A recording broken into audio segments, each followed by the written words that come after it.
Assalamualaikum warahmatullahi wabarakatuh. Halo semuanya. Kenalkan, di sini saya Eka Nurhidayati dan ada dua teman saya, Adinda dan Bayu. Kami mahasiswa Pendidikan Ekonomi Universitas 11 Maret. Di sini kami akan menjelaskan satu materi ekonomi, yaitu terkait dengan struktur pasar. Di materi struktur pasar, kita perlu mengetahui terlebih dahulu apa yang dinamakan dengan pasar. Jadi, pasar secara umum itu dapat diartikan sebagai penjual yang menawarkan barang atau jasa kepada pembeli itu sesuai dengan taksiran harga penjual, serta pembeli mendapatkan barang atau jasa sesuai dengan taksiran pembeli. Nah, dalam ilmu ekonomi itu sendiri, pasar diartikan sebagai tempat bertemunya permintaan dan penawaran. Jadi, suatu pasar itu tidak hanya identik dengan suatu lokasi atau suatu tempat. Pertemuan antara permintaan dan penawaran sudah bisa disebut dengan pasar. Nah, untuk struktur pasar sendiri itu dibagi menjadi dua, yaitu yang pertama ada pasar persaingan sempurna dan yang kedua itu pasar persaingan tidak sempurna. Untuk pasar persaingan tidak sempurna itu dibagi lagi menjadi tiga. Yang pertama ada pasar monopoli, yang kedua ada pasar oligopoli, dan yang ketiga itu ada pasar monopolis.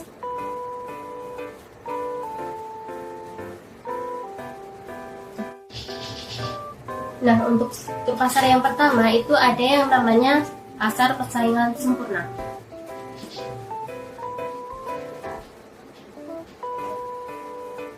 Jadi, apa itu pasar persaingan sempurna? Pasar persaingan sempurna merupakan struktur pasar yang paling ideal karena dalam produksinya itu dapat memproduksi barang secara optimal atau maksimal.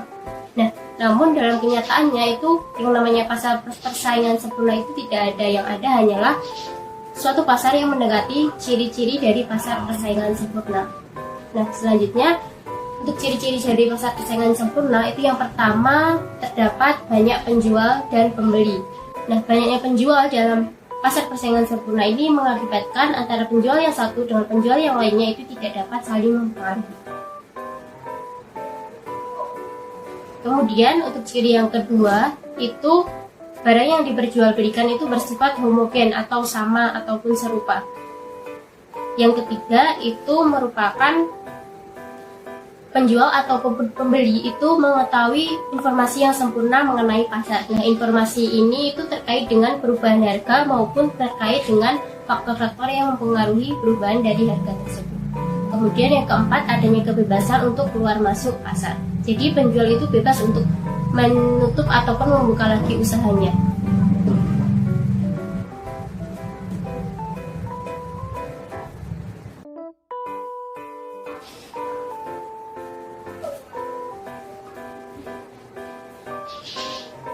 Nah, dalam pasar persaingan sempurna itu juga terdapat kelebihan dan kelemahan.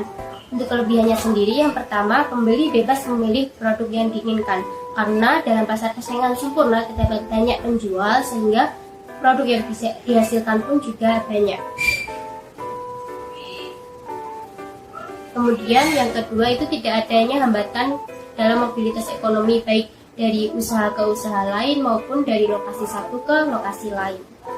Itu dapat memaksimumkan efisiensi. Hal ini dikarenakan sumber daya yang digunakan dalam persaingan sempurna itu digunakan secara optimal. Yang terakhir itu cirinya yaitu kebebasan bertindak dan memilih. Jadi penjual bebas memilih untuk menutup atau membuka lagi usahanya, dan pembeli pun juga bebas untuk membeli atau tidak membeli barang atau produk tersebut. Adapun kelemahan dalam pasar persaingan sempurna yaitu yang pertama, tidak mendorong inovasi. Jadi, inovasi teknologi dalam pasar persaingan sempurna itu dianggap tidak memberikan keuntungan yang maksimal. Jadi, penjual itu enggan untuk melakukan inovasi.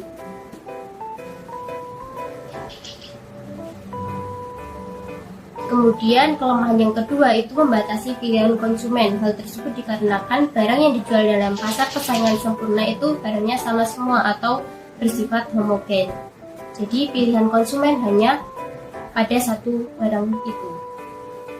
Kemudian untuk kelemahan yang ketiga itu distribusi pendapatan yang tidak merata. Jadi walaupun dalam pasar persaingan sempurna terdapat penjual yang menjual barang yang sama, itu pendapatan antara penjual yang satu dengan yang lain itu tidak selalu sama, pasti memiliki perbedaan.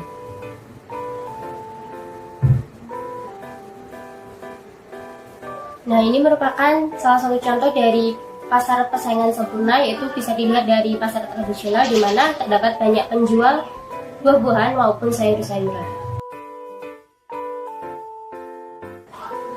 Nah, materi selanjutnya yaitu pasar monopoli.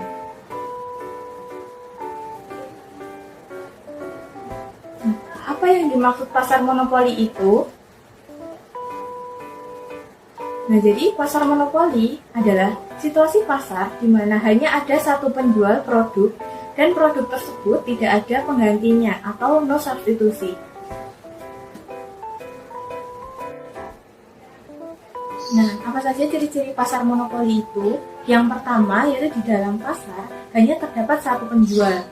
Maksudnya gimana? Jadi dalam satu pasar monopoli itu hanya terdapat satu penjual yang menguasai produksi dari suatu negara. Kemudian ciri yang kedua yaitu ada jenis barang yang diproduksi itu tidak ada penggantinya. Artinya hanya ada satu barang yang dimiliki dari suatu negara itu diproduksi oleh satu perusahaan itu juga. Nah, yang ketiga, ciri-cirinya yaitu ada hambatan atau rintangan bagi perusahaan baru yang akan masuk dalam pasar monopoli. Karena pasar tersebut menguasai suatu pasaran di dalam suatu negara, maka perusahaan-perusahaan lain yang akan masuk itu akan kesulitan untuk menyaingi perusahaan utama yang berada di dalamnya. Kemudian yang keempat, penjual tunggal tidak dipengaruhi dan tidak mempengaruhi harga serta output dari produk-produk lain yang dijual dalam suatu perekonomian. Kemudian ciri yang terakhir yaitu promosi iklan dari pasar monopoli ini tidak diperlukan karena masyarakat sudah tahu apa produk yang diproduksi oleh suatu perusahaan dalam perusahaan monopoli itu sendiri.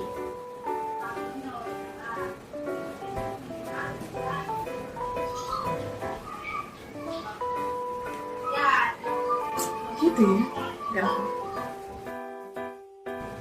Yang selanjutnya yaitu kelebihan dari pasar monopoli, yaitu yang pertama, karena hanya ada penjual tunggal, maka keuntungan yang maksimal dapat diperoleh. Kemudian yang kedua, adanya peraturan pemerintah membuat penjual tidak bisa menentukan harga secara semena-mena. Nah, kelemahan pasar monopoli ini tidak ada pilihan lain untuk membeli barang. Kemudian konsumen dapat dirugikan. Dan yang ketiga, keuntungan terpusat pada satu perusahaan saja. Nah, di sini ada contoh pasar monopoli. Bisa kita lihat ada Pertamina, PT PLN, dan PT Pos Indonesia. Nah, yang selanjutnya yaitu ada pasar monopolistik. Nah, apa itu pasar monopolistik? Nah, perlu kita ketahui bahwa pasar persaingan monopolistik pada dasarnya adalah pasar yang berada di antara dua jenis pasar, yaitu pasar persaingan sempurna dan monopoli. Pasar persaingan monopolistik adalah suatu pasar yang terdapat banyak produsen yang menghasilkan barang yang berbeda coraknya atau mengalami diferensiasi produk.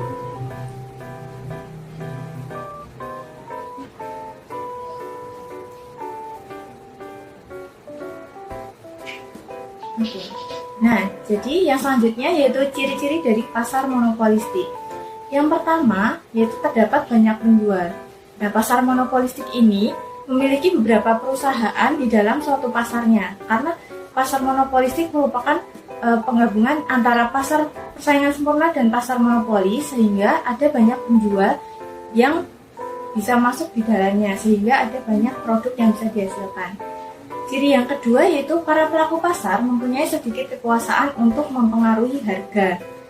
Nah, karena produknya yang berbeda-beda, itu menyebabkan banyaknya penjual yang mempunyai kekuasaan dalam mempengaruhi harga. Kemudian ciri yang ketiga yaitu barangnya berbeda corak. Nah, karena kebutuhan masyarakat cenderung banyak dalam pasar monopolistik ini, perusahaan-perusahaan itu memiliki barang yang berbeda-beda. Lanjut ke ciri yang keempat yaitu ada persaingan promosi penjualan yang sangat aktif. Dikarenakan corak dari barang itu beragam, maka promosi atau iklan itu cenderung sangat digalangkan oleh perusahaan monopolistik supaya mereka bisa mengunggulkan kelebihan dari produk-produk yang mereka produksi.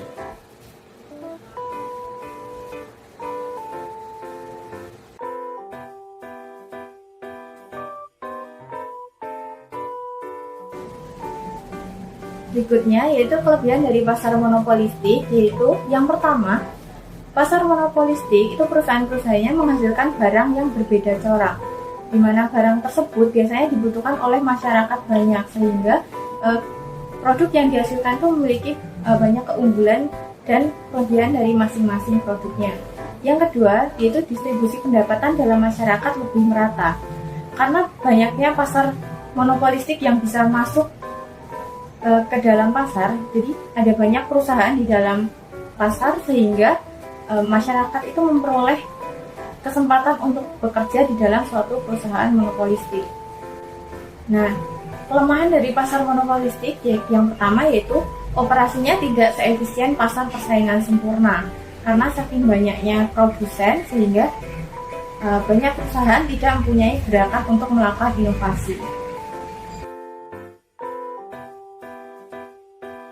Ya, contoh dari pasar monopolistik ini sendiri yaitu seperti perusahaan pasta gigi, ada perusahaan sampo, perusahaan makanan seperti Wings, Unilever, dan masih banyak lagi yang lainnya.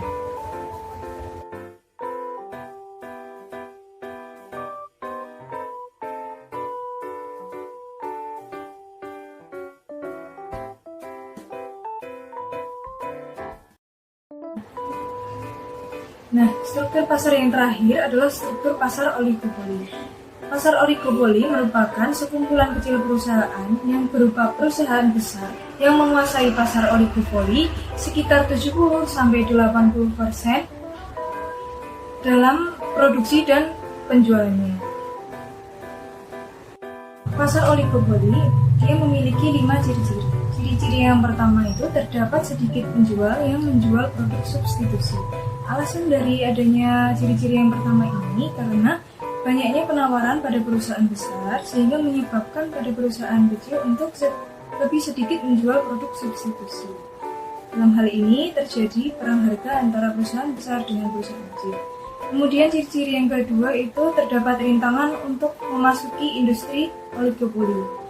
Dan dalam memasuki pasar oligopoli sendiri itu harus memiliki modal yang besar sehingga perusahaan besar itu sehingga dalam pasar oligopoli relatif terdiri dari sedikit perusahaan. Dalam ciri ini, tapi dalam rintangan ini berbeda dengan rintangan yang terjadi dalam pasar monopoli. Kemudian ciri pasar oligopoli yang ketiga itu keputusan harga yang stabil oleh suatu perusahaan harus lebih ditimbangkan oleh perusahaan yang lain dalam industri. Ini alasannya karena dalam suatu pasar oligopoli, ketika suatu perusahaan besar mulai merubah harga, mungkin dalam menaikkan atau menurunkan suatu harga, ini akan mulai mempengaruhi terhadap perusahaan-perusahaan yang lain. Nah, akibatnya dapat menyebabkan kegagalan atau kerugian pada perusahaan lainnya ketika perusahaan satu mulai menurunkan harga barangnya. Kemudian ciri yang keempat itu ada menghasilkan barang standar maupun barang yang berbeda corak. Dalam pasar oligopoli ini, dia itu cenderung memiliki barang yang berbeda standarnya dan coraknya juga berbeda. Kemudian ciri yang kelima ada melakukan promosi melalui iklan. Alasan pasar oligopoli memiliki ciri yang kelima ini yaitu karena pasar oligopoli memiliki tujuan untuk menarik pembeli baru dan menarik pembeli yang lama.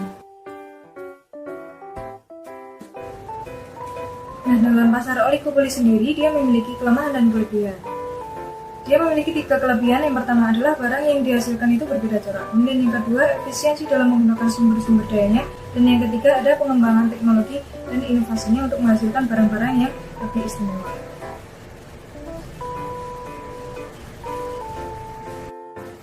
Kelemahan dari pasar oligopoli ada 2. Yang pertama itu terjadinya persaingan harga yang ketat. Kemudian terdapat rintangan yang kuat untuk masuk ke pasar oligopoli.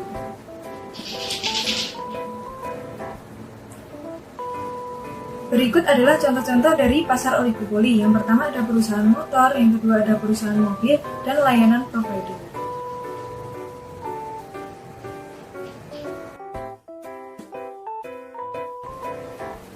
Nah, itu tadi merupakan penjelasan dari struktur pasar, yaitu pasar persaingan sempurna, pasar monopoli, pasar monopolistik, dan pasar oligopoli.